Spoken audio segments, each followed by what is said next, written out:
మలయాళ super star Mammootty గారు నటించినటువంటి Bramayugam cinema box office వద్ద భారీగా వసూళ్లు సాధిస్తుంది.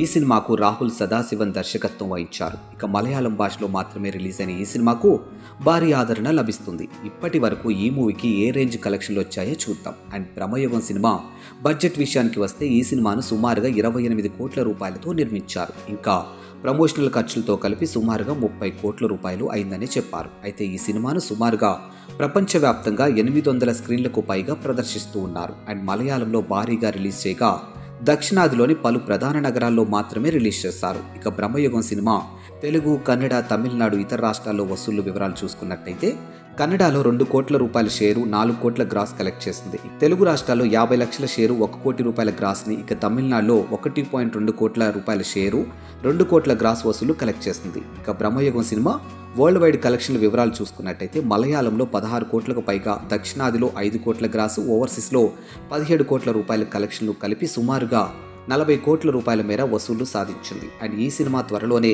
50 కోట్ల రూపాయల క్లబ్లో చేరే అవకాశం ఉంది. అండ్ మీరు కనుక ఈ మూవీ చూస్తుంటే మీకేమనిపించిందో కింద కామెంట్ రూపంలో నాకు తెలియచేయండి.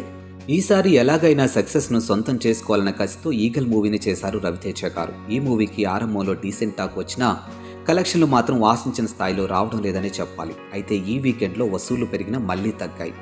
ఈగల్ సినిమాకు 21 కోట్ల బిజినెస్ అయింది. వీకెండ్లో సత్తా చాటిన ఈ సినిమా వీక్ డేస్లో మాత్రం క్రమంగా డౌన్ అవుతూనే ఉంది. ఫలితంగా వసూళ్లు డల్ అయ్యాయి. ఇవాళ 11వ రోజు ఆంధ్రప్రదేశ్, తెలంగాణలో కలిపి రవితేజ సినిమా కేవలం 20 లక్షల షేర్ 35 లక్షల గ్రాస్ని అందుకుంది. ఇక ఈగల్ మూవీకి ఆంధ్ర, తెలంగాణలో 11 రోజుల్లో 13.10 కోట్లు వచ్చింది. అలాగే ఈ cinema Karnataka plus rest of ఇండియాలో 1.47 కోట్లు, ఓవర్సీస్లో 1.54 కోట్లు మాత్రమే వసూలు చేసింది.